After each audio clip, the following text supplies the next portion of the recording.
Do you ever look at somebody and think, what the hell, they're smashing random buttons but miraculously dodging every enemy attack, like how the f— Well, my friend, that's called the art of not touching grass, but don't worry, because if you wanna be like them and dodge your enemies effectively but don't wanna spend a bazillion hours on SCP SL, then you're in luck, because today I'll do my best explaining the basics of movement and juking SCPs, some classic juking maneuvers you must know, and how to juke in different rooms and conditions, plus some bonus tips. So without any further wait, let's get right into it.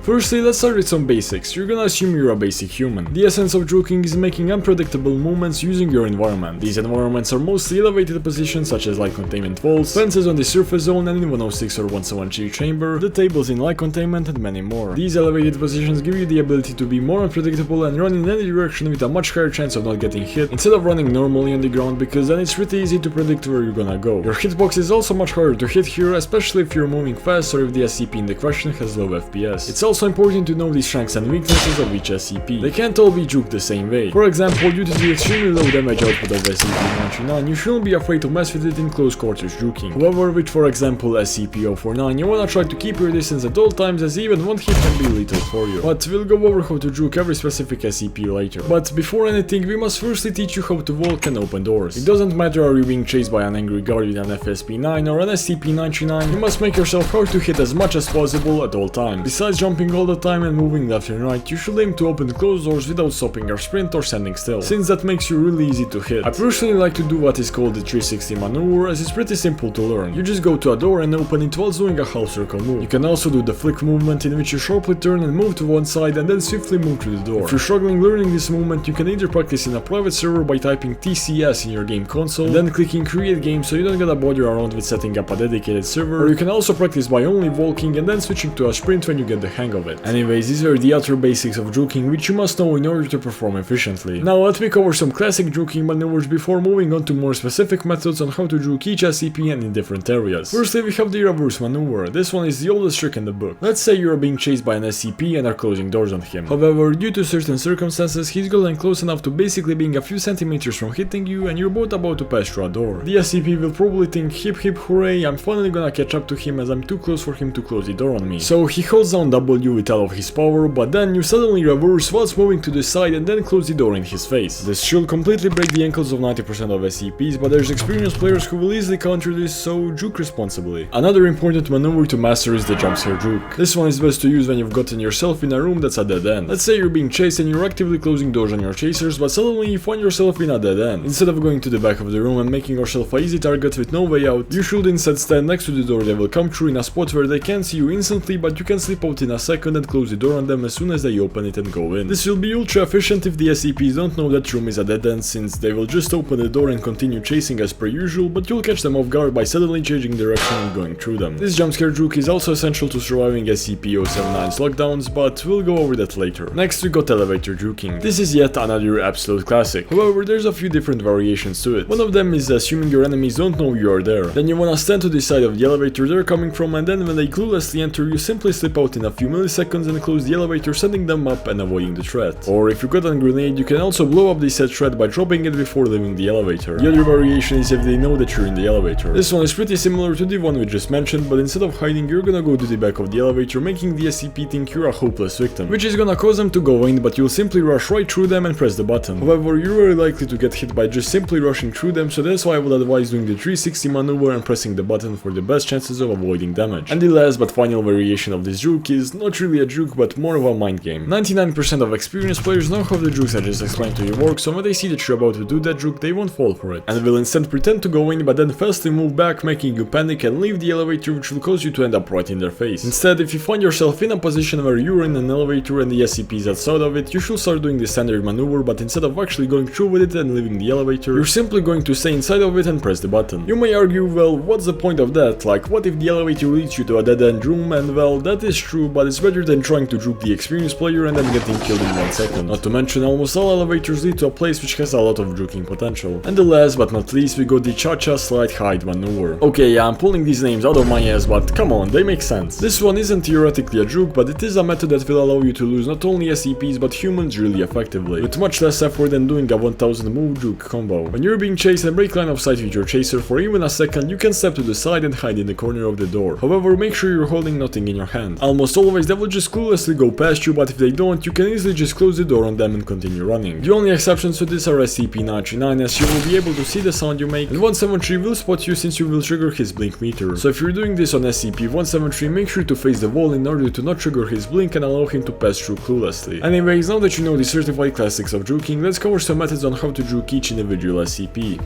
Let's start with the basically most difficult one, SCP-173. The reason why 173 is the most difficult is because they don't move in a classic manner, instead they teleport and also insta-kill you. But don't worry, once you learn some guidelines, they'll be a piece of cake to avoid. SCP-173 moves around half of a room per blink. You can tell if you're far away enough from him to not step you if you can't or can barely see his name. Your best shot at surviving an encounter with this guy is staring him down and moving away without closing doors. It doesn't matter do you sprint or not, unless he activates his breakneck speed ability or you turn a corner, he'll have a really hard time catching up. However, what if you are turning a corner? Then you should close the first door of the corner and only the second one if he's close to you. Since if he's far away and you break side, by the time he catches up, his blink meter will reset and the door you left open will just continue the cycle of endlessly staring him down. However, if he is close to you and you close only one door, his blink meter most likely won't restart, which means he can either snap you dead or close more distance that he won't be able to if you close the second door. But what if he activated breakneck speeds? Well, then you better prepare for a shit show, cause that motherfucker will be teleporting left and right, up and down every single picosecond. The best you can do to survive is to just keep your distance and always go quickly behind you if he disappears from your screen. So when he chooses to switch back to his blink ability, you won't be in danger. Also, make sure to not close any doors and open the doors he closes, because if you don't, you'll quickly get cornered by them. Speaking of corner, the trick you must know in order to survive an encounter with 173 is the flick door open maneuver. Let's say you're staring down 173, however behind you is a closed door, which is a problem because you have to turn around and break sight of 173. Unless you practice a bit and have a good enough mouse sensitivity, then you can simply flick and press E behind you, which will open the door without breaking sight of 173. And the final tip I have for juking 173 is to keep things unpredictable when you're in close quarters with him. Sometimes, despite your best efforts, you'll find yourself in a situation where no matter where you run, he'll be able to blink and take you out. In that case, you need to start moving around him in the most chaotic, crooked way possible. The goal here is to force him to make a mistake, either by making him miss his blink attack, or him giving you an opening to slip through a door and then pulling the reverse juke on him. If he sees you're gonna try to go through a door, he'll be quick to teleport to the other side of it, which is where the reverse juke comes into play. Though when doing this, make sure to stick to the walls and avoid staying in the door frame, as that will make it easy for him to kill you. During your dance around him, make sure to never stay in one spot for more than a few seconds and to never repeat the same pattern of moving around him, as then he'll easily predict where you're gonna go. By running through him, you increase the chances of making him blink and miss his attack. The average 173 player is ultra focused when you're going sicko mode on him and is holding onto that right click button for dear life. So when you pass through him, he'll most likely try to kill you with a left click attack, which won't work if you have him in your vision, and will just cause him to release his blink and teleport into a wall, which of course gives you an opportunity to escape. If you try going through experienced 173 players, they will just release the blink ability onto the position they're already at and easily kill you. So you should instead fake that you're gonna go through them, but then sharply move back, which will hopefully cause them to miss their blink by basically not moving, which again gives you an opportunity to escape. The only other SCP that needs ultra specific guidelines to be juked is SCP-079. You may wonder how to juke someone who can't even walk and can literally just completely lock you in a room, and the answer is, well, you can't, especially if the 079 is really experienced. However, you can do certain maneuvers to render his abilities useless or to make him waste power. So let's start with his most common ability, door closing and locking. When 079 locks a door, it will put a cooldown onto his ability for 5 seconds. So when you are in an intersection, you should pretend to go one way, but then quickly turn around and go the other way, which should trick him and cause him to waste his lock. But if you're just in a long corridor, then you're fucked and have to rely on crooked reverse movements to lift the SCP, or you can use the ghost light. The ghost light will unlock all doors and disable the 079 while draining his power, so shout out to the ghost light. Speaking of pretending and tricking the 079, you should do the same with Tesla Gate. If you see your camera is blue in your local Tesla Gate, that is a guaranteed death trap if you try going through it. So instead, you should pretend to go through it, but then quickly move back. This way you can trick the average 079 player into wasting all of his power, as one Tesla zap requires 40, which means on average they will only be able to do it 2 or 3 times before fully running out of power. But once again, in my experience, this is effective on 80% of 079 players. The other 20% are just some crazy motherfuckers that are so locked in it's literally impossible to bait them, and if you try going through it, they will zap you every time. So if you know the 079 player you're facing is experienced, don't ever try going through a Tesla, as you're gambling your life with truly bad odds. And the last 079 ability, which can kind of be outmaneuvered, is the lockdown ability. If he does this whilst you're already in a room with the SCP, it's job over, unless you manage to massacre the ankles of the SCP. However, if he activates this ability whilst his teammates are still on the way to the room, you should stand next to the locked door they will come through, as they will open it, which gives you an opportunity to escape. The 079 can counter this by spam pinging your position, which will make it more difficult, but that doesn't stop the average SCP from being absolutely clueless, which again gives you the opportunity to escape. However, However, did you ever try asking out your crush but he completely juked your wrist, closed a door on you and then threw a grenade into your face? Well, don't worry, I've been there as well. So I asked my therapist, how do I fix this problem? And he said, well, obviously the problem is that you're unsubscribed to Gaming Toast. And I thought he was crazy, but holy shit, after I followed his advice and absolutely obliterated the subscribe button, I felt like an Arabian oil prince cause I suddenly had 12 wives and a fancy mansion. If you don't believe me, just ask my friend Greg over here.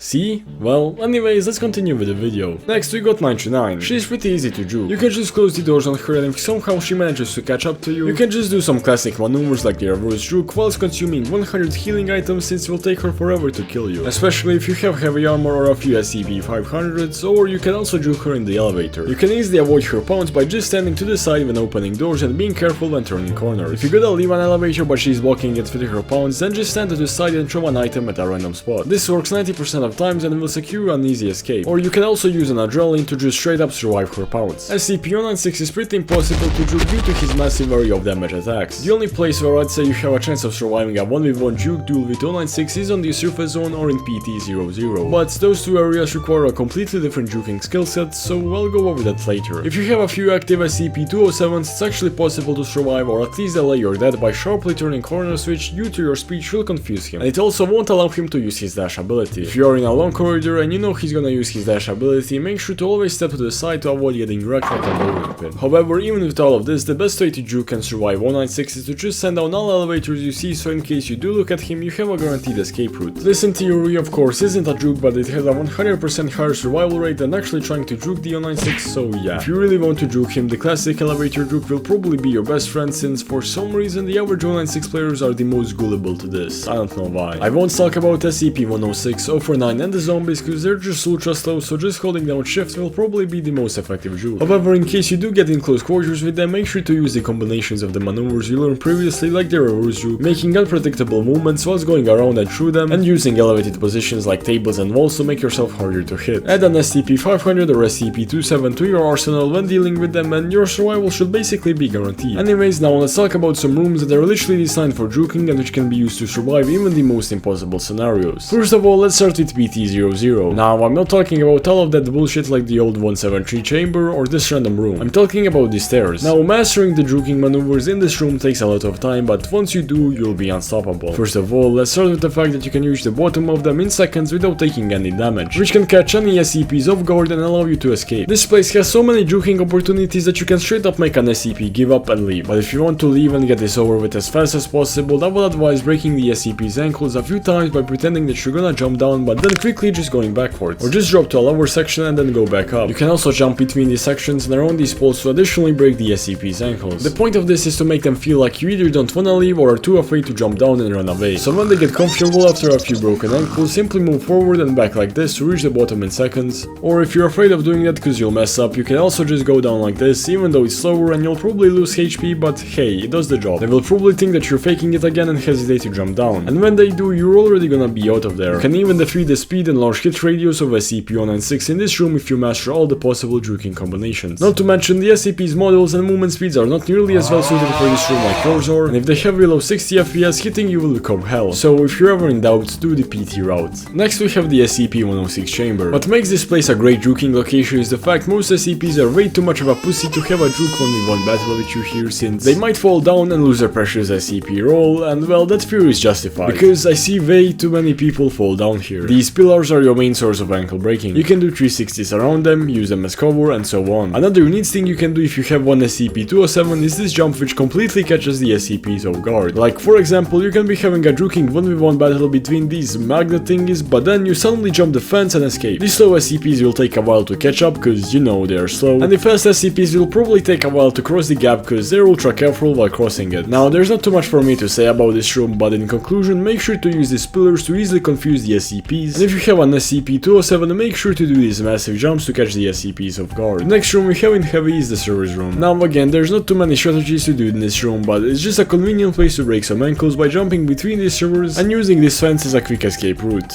And the last place, which is literally created for juking, is the surface zone. The most efficient way to get on this fence is by going forward and then jumping whilst moving to the right, instead of trying to jump on it head on. A great place to break the SCP's ankles is at this jump right here. Now if you're new, you're probably gonna die here quite a lot until until you get the hang of it, but once you learn to do it consistently, you will profit a lot. It's extremely hard for these slow SCPs to make this jump if they don't do it oftenly, and the fast SCPs like 939 and 096 are usually so focused on doing the jump, so they won't be clicking left click while doing so, which gives you an opportunity to mess with them here by jumping back and forth. This stairway here is also a great juking option as well. You can go left and right, up and down, and if you have an SCP-207, you will make most SCPs dizzy trying to keep up. You can even decide to suddenly go down this tunnel and climb up here, and then jump over them without them noticing. Also, a little known fact, but you can actually land on the chaos card to survive this fall. So, like, if you're ever surrounded on this surface zone and chaos happens to be spawning, you can use this as the worst case scenario escape, unless you're an MTF. Anyways, that's all I have to yap about juking. Is there anything I missed or something that you don't understand? Feel free to drop a comment down below, and oh, make sure to subscribe to not miss out on any super cool SCP SL guides and other SCP SL content. Have a great day, and I'll see you next time.